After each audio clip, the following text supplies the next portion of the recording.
Shalom saudara, selamat siang, selamat beraktivitas di tengah-tengah aktivitas kita hari ini. Mari kita belajar firman Tuhan supaya hidup kita semakin berakar di dalam firman Tuhan. Mari kita akan berdoa. Bapa yang kami sembah, di dalam nama Tuhan Yesus kami berdoa untuk firman yang akan kami renungkan pada hari ini.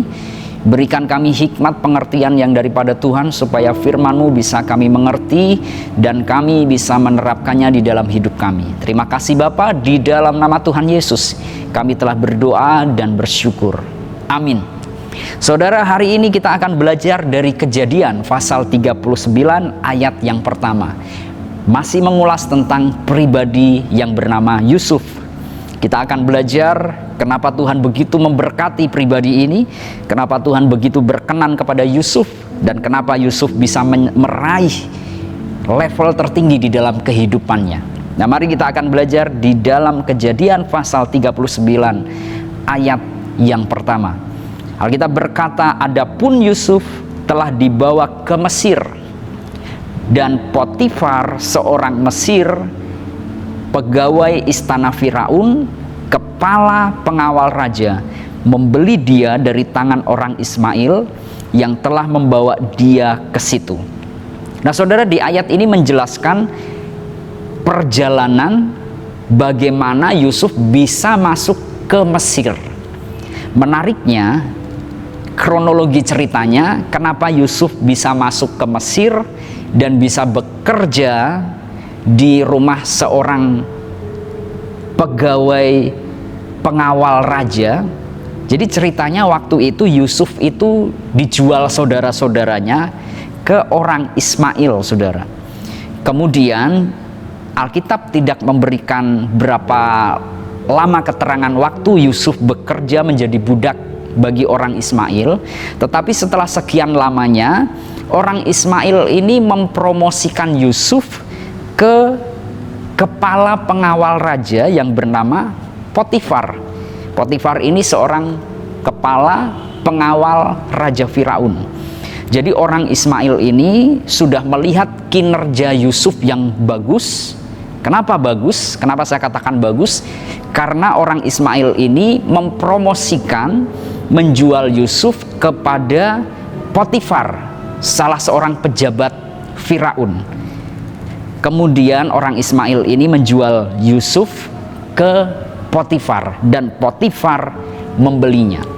Nah saudara, dari kronologi cerita ini kita bisa mengambil kesimpulan. Orang Ismail ini bisa menawarkan Yusuf kepada level yang lebih tinggi, yaitu kepada seorang bangsawan yang bernama Potifar.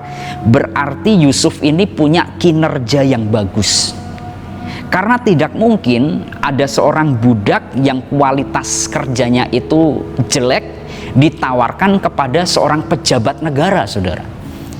Pasti budak yang ditawarkan orang Ismail ini, yaitu Yusuf, ditawarkan kepada Potifar, itu berarti kualitasnya bagus. Nah, oleh karena itu kita belajar bahwa Yusuf ini mempunyai etos kerja yang sangat maksimal di dalam kehidupannya. Karena ketika dia bekerja di orang Ismail mempromosikannya, menjualnya kepada pejabat Firaun yang bernama Potifar. Dan Alkitab berkata Potifar membelinya. Nah mungkin waktu itu Potifar melihat Yusuf, melihat profilnya, melihat rekam jejaknya, Yusuf kerjanya bisa dipercaya. Dari usia 17 tahun juga Alkitab berkata Yusuf ini benci dengan dosa. Potifar bisa melihat itu di dalam attitude-nya. Dia tidak suka korupsi, dia jujur, dia bersih, dia rapi pekerjaannya. Dan Potifar membeli Yusuf. Mungkin bisa jadi karena Potifar ini pejabat Firaun, dia beli Yusuf dengan harga yang tinggi. Dan dari situ karir perjalanan Yusuf menuju menjadi penguasa nomor 2 di Mesir terbuka. Nah kita bisa belajar saudara, ketika Yusuf mempunyai etika kerja yang baik, pekerjaannya maksimal, dia bisa menjadi orang yang bisa dipercaya, maka pintu menuju berkat-berkat Tuhan itu terbuka. Nah kita belajar pada siang hari ini dari pribadi Yusuf, Dia adalah orang yang mempunyai etika kerja yang baik, bisa dipercaya, dan suka membantu orang lain. Alkitab berkata dia suka membantu ayahnya, mengawasi saudara-saudaranya. Dan ketika Yusuf juga dimasukkan penjara, dia suka membantu penjaga pintu penjara, kepala penjara, untuk memantau para napi yang ada. Dia suka membantu juga menerjemahkan mimpi juru minuman dan juru roti raja yang di penjara di situ. Nah, kita bisa belajar ketika seseorang memiliki etika kerja yang baik, maka Tuhan akan membukakan pintu berkat di dalam kehidupannya. Nah, mari di dalam hidup kita, kerja itu bukan cuman menghasilkan uang, saudara.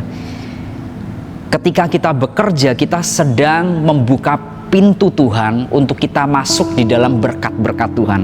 Nah, oleh karena itu pada siang hari ini kita belajar tentang etika kerja yang baik. Apa yang dipercayakan kepada kita, mari kita kerjakan dengan semaksimalnya. Maka dari situ berkat-berkat Tuhan akan mulai terbuka di dalam hidupnya. Yusuf ketika memiliki etika kerja yang baik, bisa dipercaya, jujur, dan dia bisa mengerjakan setiap tanggung jawab dengan baik. Dari orang Ismail dia dipromosikan kepada Potifar. Dari Potifar dia naik menjadi orang penguasa nomor 2 di Mesir. Dan oleh karena itu mari kita kerjakan bagian kita sebaik-baiknya. Tuhan Yesus memberkati. Mari kita akan berdoa. Bapa yang kami sembah di dalam nama Tuhan Yesus, apapun yang Tuhan percayakan kepada kami, ajarkan kami untuk mengembangkannya, memeliharanya, dan mengerjakannya sebaik-baiknya. Apapun talenta yang Tuhan beri, ajari kami untuk mengembangkannya, bukan menyimpannya saja. Terima kasih Bapa, meteraikan firman-Mu di dalam hati kami, dan ajari kami untuk melakukannya. Di dalam nama Tuhan Yesus kami berdoa dan bersyukur. Amin.